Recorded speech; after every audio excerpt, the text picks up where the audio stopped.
Let's do some practice problems for balancing chemical equations. We'll start off with some examples that are pretty basic and straightforward, and then the problems will get more challenging as we move on. Here's our first equation. We got xenon and fluorine.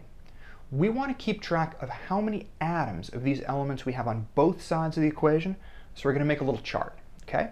I got xenon and fluorine on this side, and then xenon and fluorine on this side. Over here, I have one xenon atom, one, and then I have F2, so I got two fluorines. Over here, also one xenon, and then F6, so I got six fluorines. Now take a look at these numbers. This equation isn't balanced yet because we have different numbers of the atoms for one of the elements. I've got two fluorine here, but I've got six fluorine here, so it's not balanced. In order to balance it, I've got to add numbers or coefficients in front of one or more of these elements and compounds to change the number of atoms that I have on the different sides of the equation. Okay? Here's how I'm going to do it. I got six fluorine here, but I got two fluorine here. So for this to balance, I need more fluorines on the left side. I can add a number in front of the F2 here. If I put 3 in front of this F2, here we'll put it in. If I put 3 in front of this F2, now I have 3 times 2 gives me 6 fluorine, and now they balance. 1, 1 for the xenons, 6 and 6 for the fluorine. So now this is a balanced equation by adding this number, by adding this coefficient. Now really quick, this is one very common question. People often ask, wait, why did you put that 3 there? Couldn't you just change this 2 to a 6 and then it would also balance? No. You can't do that. Super common misconception. You can't change these subscripts here. You can't change them, you can't add them. So you can't change this to a 6. You can't put a 6 here or anything like that. The only thing you can do is you can put numbers in front of the elements or compounds, okay? But you can't change or add the subscripts. Okay, so that's how you balance an equation. Let's do a whole bunch more practice. Okay, so in this equation we've got 3 elements: silver, Ag, hydrogen, H, and sulfur, S. Obviously we've got these on both sides of the equation. Okay, so let's see how many atoms we have of each. Over here we got 1 Ag, we got H2, so we got 2 hydrogen atoms, and then we have S, so we got 1 sulfur atom. Over here we have Ag2, so we have 2 silvers here. Sulfur, we have 1, and then we have H2, so we have 2 hydrogens. Okay, what balances and what doesn't? Well, the hydrogens and sulfur both balance, but the silver, we have 2 here and 1 here. We can fix it by adding a number or coefficient in front of one or more of these elements and compounds. I need more silvers on this side, and luckily, I can just put a 2 in front of this Ag. So now instead of having 1 Ag, now I have 2, and now I got 2, 2, and 1. It balances. This equation is a little bit more challenging because we have oxygen in all the compounds here.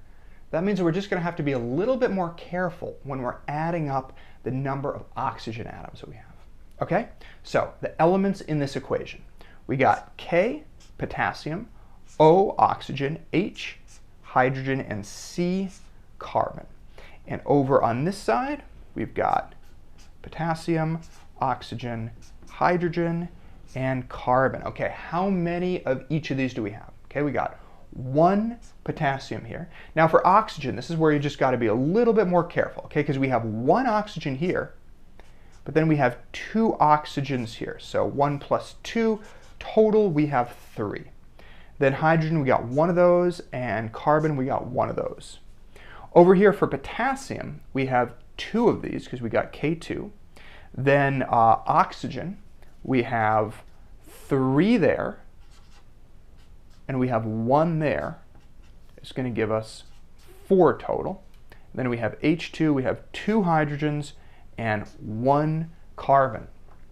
Okay, so What balances, what doesn't? The carbons balance, but other than that, we've got to add some coefficients to change this stuff around, okay? Oxygen doesn't balance, but since oxygen is in every one of the compounds, I'm going to leave that for later. I'm going to start with potassium because it's easier, right? I have 2 potassiums here, but I've only got 1 here. So the first thing I'm going to do is I'm going to put a 2 in front of this KOH, and let's see what that does. Okay, the first thing that's going to do is it's going to give me 2 instead of 1 potassiums, because I have the 2 times K.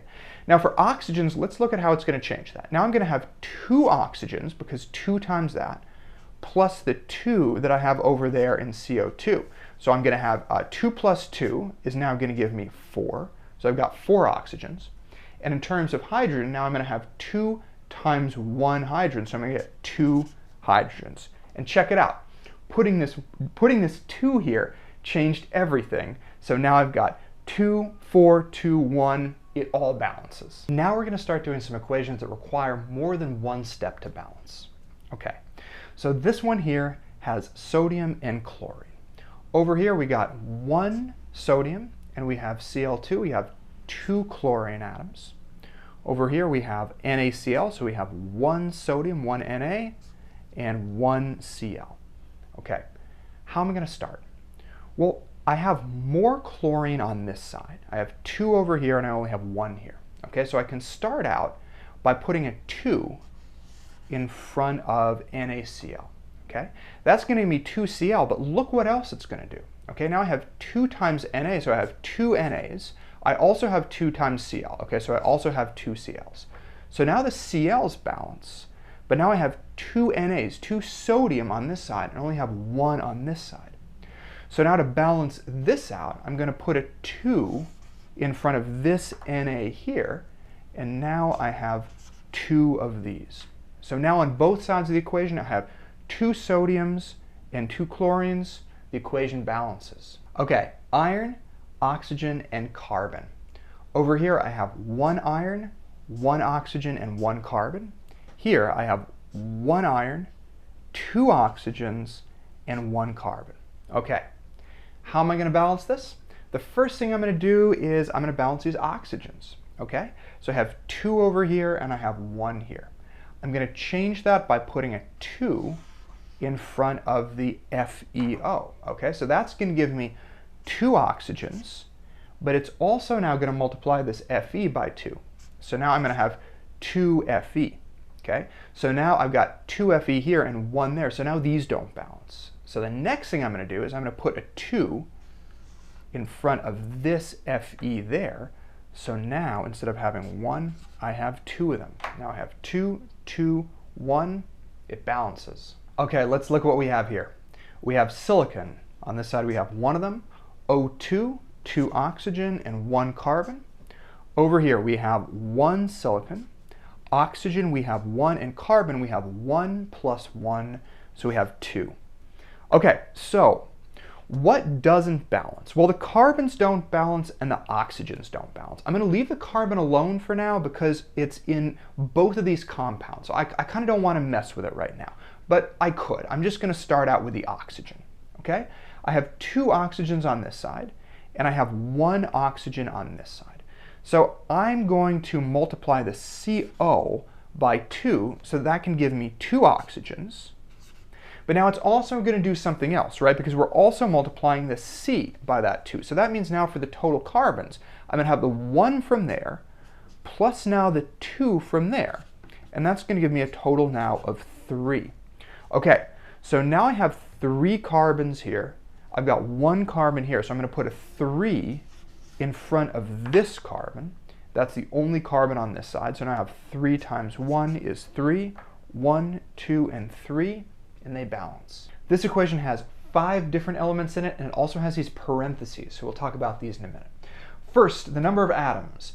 Iron, Fe, we have 1 here, Cl3, Na1, O, and H, we have 1 of those. Okay, now Fe, over here we have 1, and then we got the parentheses. Okay, so the parentheses mean that everything inside here is multiplied by 3. Okay, so we have O times 3, which means we have 3 O's, and we have H times 3.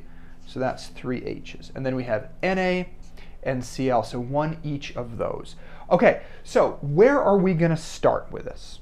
Well, I have an imbalance in my oxygens here, so I might as well just start there. Okay, so 3 here, 1 over here, so I'm going to put a 3 in front of NaOH. Okay, so that is going to multiply all this stuff by 3. I'm going to have 3 Na, 3 O, and 3 H. Okay, what did that do for me? Well, that balanced the oxygens and hydrogens, but now the sodium, the Na, I have 3 on this side and I only have 1 on this side. Okay, so I can fix that by multiplying this NaCl by 3 here. Okay, so that's going to give me 3 Na, and it's also going to be 3 times the Cl. So now I have 3 Cl.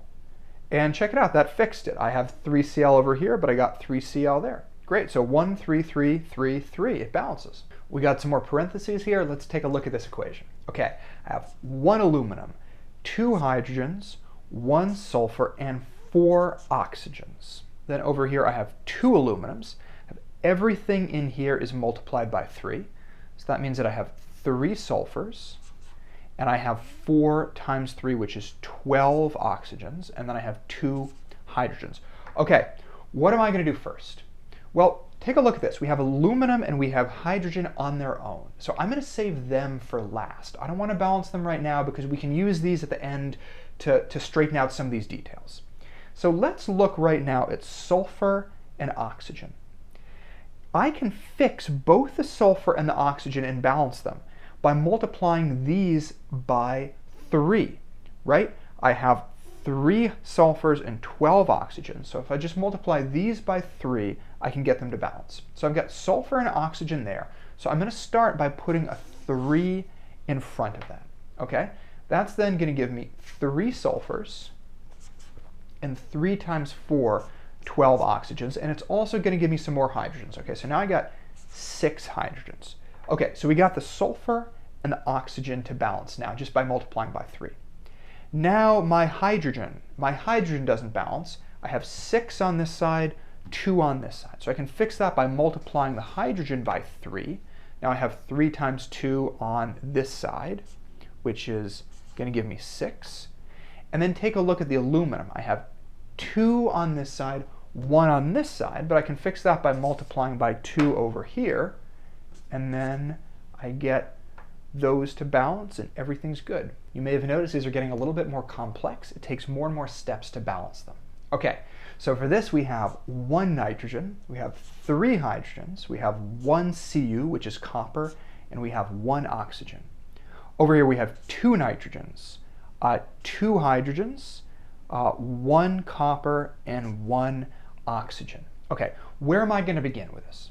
Well, copper and nitrogen are on their own here, so I'm going to leave them to last. I'm going to focus in on hydrogen and oxygen. The oxygens are balanced right now, but the hydrogens are not. And check out, I've got this 3-2 thing going on. I can solve that by doing a crisscross multiplication to get 6.